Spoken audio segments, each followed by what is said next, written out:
Welcome back to my channel my beautiful আর্থে আপনাদের সকলকে স্বাগত জানাই বন্ধুরা।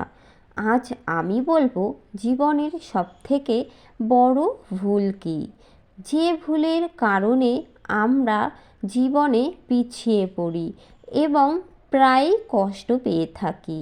এর থেকে কিভাবে মুক্তি পাবেন বললেন স্বয়ং শ্রীকৃষ্ণ ভগবান। শ্রীকৃষ্ণের বাণীগুলি আপনাকে জীবনের কষ্ট এবং পীড়া থেকে মুক্তি দেবে। তাই বাণীগুলি জানতে হলে ভিডিওটি মনোযোগ সহকারে অবশ্যই সম্পূর্ণটা দেখতে থাকুন।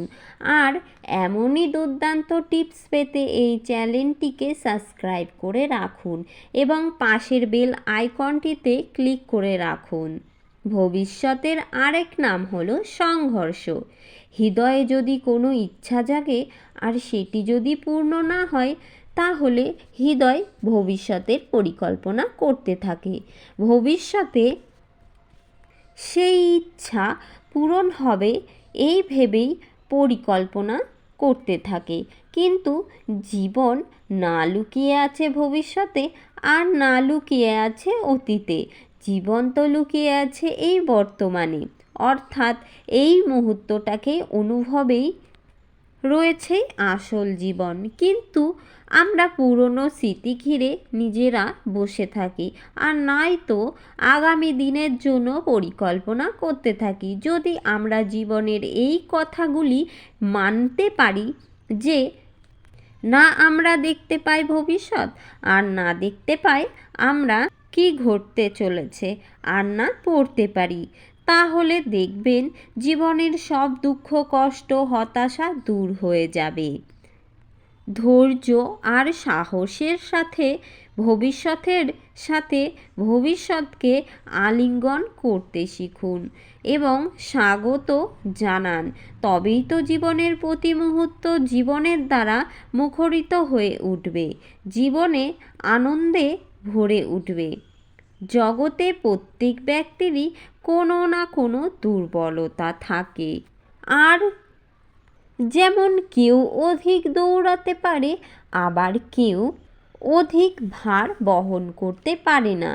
কেউ কোনো অসাধ্য রোগে পীড়িত হয়ে পড়ে, তো কেউ আবার বিদ্যায় মনে রাখতে পারে না। এরকম অনেক উদাহরণ আছে।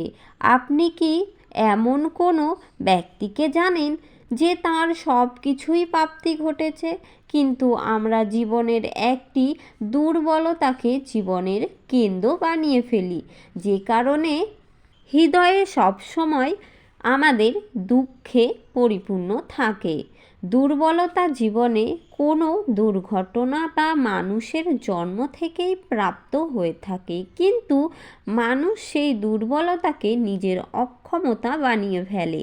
কিছু মানুষ তো আবার এমনও হন, তারা তাদের শ্রমের দ্বারা সেই দুর্বলতাকে পরাজিত করে দেয়। কি বিভেদ আছে এদের আর অন্য লোকের মধ্যে? আপনি কখনো এর বিচার করেছেন? অতি সরল উত্তর আছে। যে ব্যক্তিকে দুর্বলতা গ্রাস করতে পারে না, যে তার শ্রমের দ্বারা প্রমাণ দিতে পারে, তাকে দুর্বলতা কখনোই গ্রাস করতে পারে না। মানুষ নিজের সীমা নিজেই ঠিক করে। তাই একটি পরাজয়কে দুর্বলতা না ভেবে শিক্ষার মাধ্যমেই কর্মের মাধ্যমে এগিয়ে চলুন। জীবনের সফল হবেন এবং জীবনের সুখ শান্তি খুঁজে পাবেন।